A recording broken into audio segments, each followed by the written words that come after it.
In this video, I'm going to show you how to mix up a paint wash using a can of one of my favorite brands, the Real Milk Paint Co. I'll also show you 2 different ways to do a paint wash along with a few tips. So let's get started right away. I'm going to be using one of my favorite shades, the color Boardwalk. So this is a powdered milk paint. It comes in a little bag just like this. And there is actually a little marble that comes inside the can. So you want to make sure that that stays in place because it has a very important role in the mixing process. So for a paint wash, you're not going to follow the measuring instructions that are on the back of the paint can because you're going to be using a little bit more water since we're doing a paint wash. So I usually do a ratio of about 3 to 1, which is 3 times the amount of water to the amount of paint. So I did about 3 scoops of the paint, and I'm gonna do about 9 scoops of the water. And this doesn't have to be exact. As you can see, you know, some of the water is kind of spilling out a little bit. It's just an approximation, but it does give you an idea of about how much you need. So once you get it all poured into the can, take a paint stick and give it a little stir. It should look just like this, very powdery and bubbly, not mixed up really at all. But that's exactly what it's supposed to look like, so don't worry. Double check that you've got that marble inside the can along with your paint and water, and put the lid back on tightly. So you want to grab a hammer and make sure that the lid is on nice and tight because you're going to be doing a lot of shaking. So you want to make sure it's completely sealed so that nothing spills out. And now it's time to shake.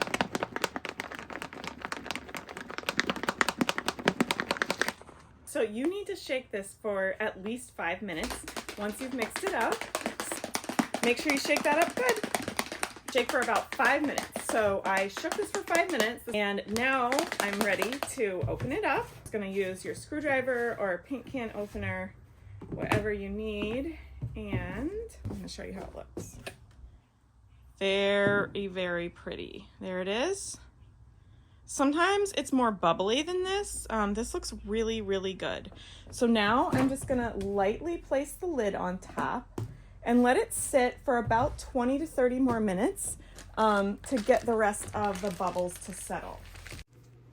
Don't forget to close up your bag right away since it is a powder and it can really just kind of come out of the bag really easily. So I usually twist the top and then fold it down and then put the twist tie back on and store it in a safe place.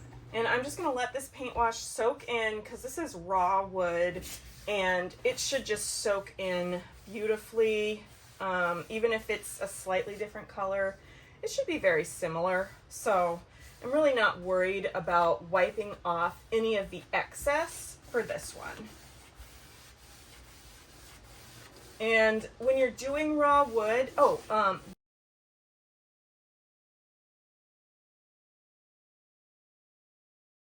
by the Real Milk Paint Co.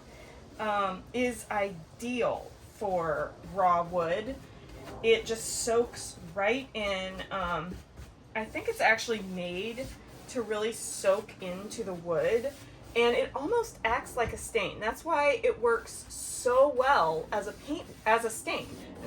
That's why it works so well as a stain because of the way it just soaks right in. And that's why I love using it because it's a non-toxic product and it can give you the same look as a regular chemical stain. Then I am all about using it because I do not like working with chemicals. And I think most refinishers would agree with me. And really, I would love to see a move to natural products when it comes to what we use for refinishing. Oh shoot, that needs more sanding. this is where like a price tag or something was, and it's just showing right through. So I'm gonna have to put a slightly thicker bit of paint on that, and it kind of seems like something weird is going on in the middle too, which again, this is gonna have some wax on it, so I'm really not worried. And also, this is the inside cabinet, so yeah, it's just not a huge deal. Ooh, so pretty. I'm excited to use this stain, or I'm sorry,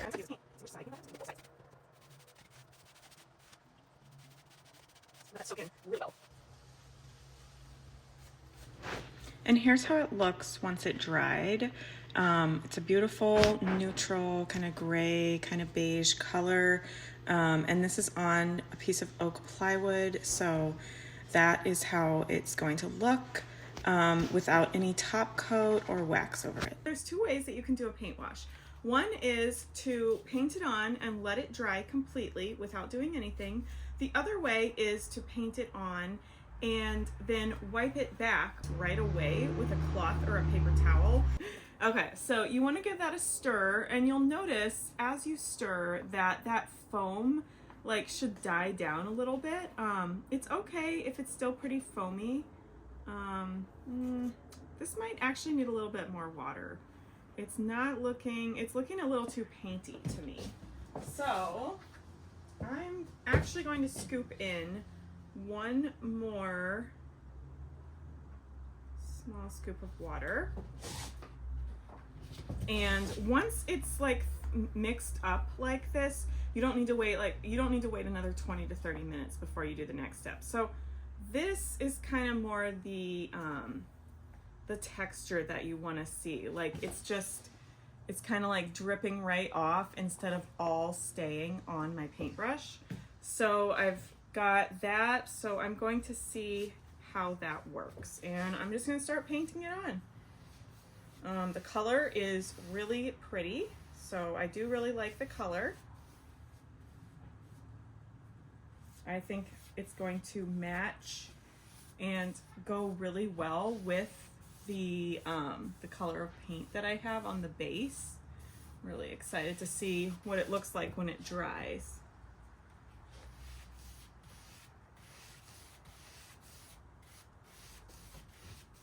And you can just kind of keep going over it as you go. Just make sure you get plenty of paint on the piece. And if you see it start to dry, yeah, I think I'm probably gonna wipe this back. Not totally sure yet, but I think so. It's really thick and buttery, so it's a really fun product to work with. Okay, now I want to see, so right here is how it's drying, and I really like that, so I'm going to do a very light white. Oh yeah, I think I want to wipe it. Yeah. Okay, so I am gonna wipe this one. And then if you see that you went over the edges at all, just go ahead and wipe off the excess. Basically, anywhere you don't want paint, you gotta wipe it off. Okay, so now all I have to do is go over this, wiping back the excess as I go. So I'm just gonna kind of push the paint along. I don't need to like get all the paint off. I just want to push it along. Push it along up here into where it's going to, I'm going to do the other half. And as you know, you just kind of like go back and forth over it until you are happy with how it looks, which usually doesn't take all that long. And you can definitely go the other way too if you want to. Just, you want to try to follow the wood grain, which on this piece it's actually pretty difficult because I'm gonna have to like wipe probably most of it off on this side where the wood grain is just going in like completely different direction. So I'll probably use the most dry part of my sock for that. And then I'm just gonna go along the very edge, making sure I don't get any of that, too much of that paint where I don't want it. I know I can always go back over it with my paint color, which I most likely will for touch-ups, but you want to get the majority off. So that's looking really good. I love it, actually. The shade is really pretty, and it's seeping into this wood grain beautifully. I am gonna go, this seems really weird to be going the wrong way, but that's only because my wood grain is going this way, so I kind of have to. When you have crazy wood grain like this, or beautiful wood grain like this, you kind of have to work with it. Okay, so now I'm ready to do the other side. And I'm just going to continue exactly how I left off, except going back into that I already put on just a little bit, make sure the edge stays wet.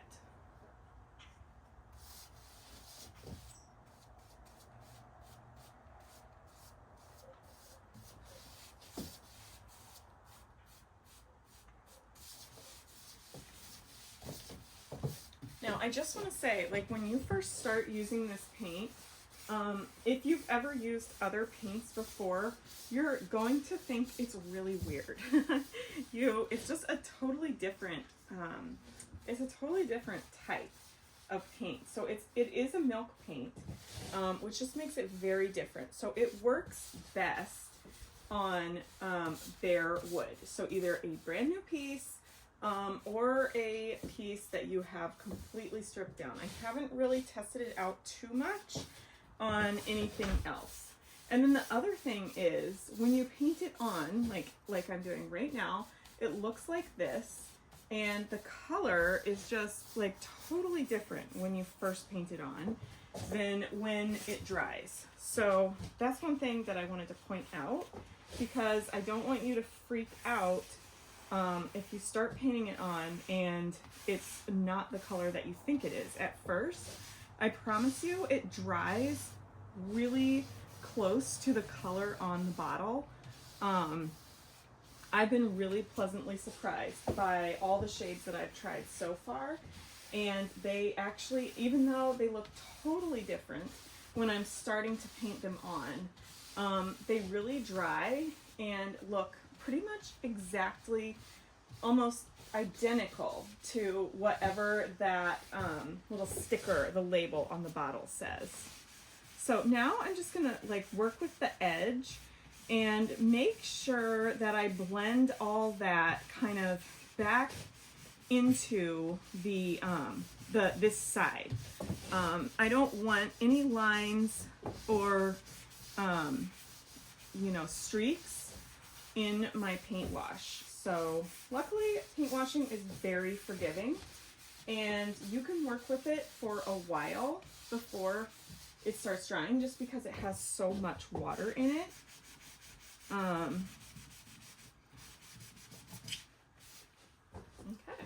I think it's gonna dry okay. I'm just gonna put a little bit more on to see what I can do.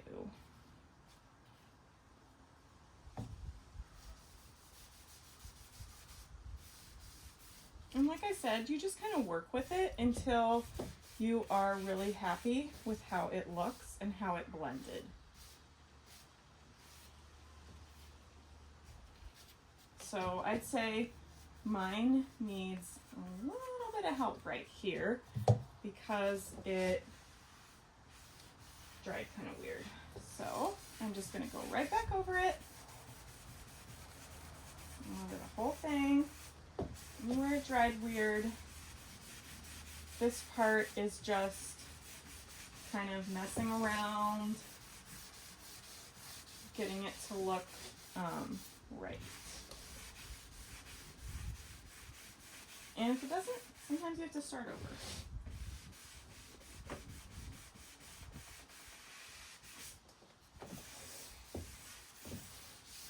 So I'm just going to put my paintbrush in a baggie, zip it up,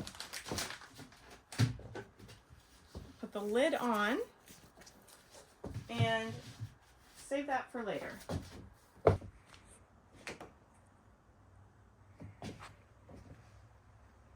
I think it's going to look beautiful. Oh my gosh, it's got that really natural, oh my gosh, it's so pretty. And this dries to the touch really, really fast. Like I can touch it now without worrying. It's got a super pretty natural color. If you want to see the next steps I did on this piece, stay tuned for the next video. And don't forget to subscribe so that you don't miss any flips or tips. Thanks for watching.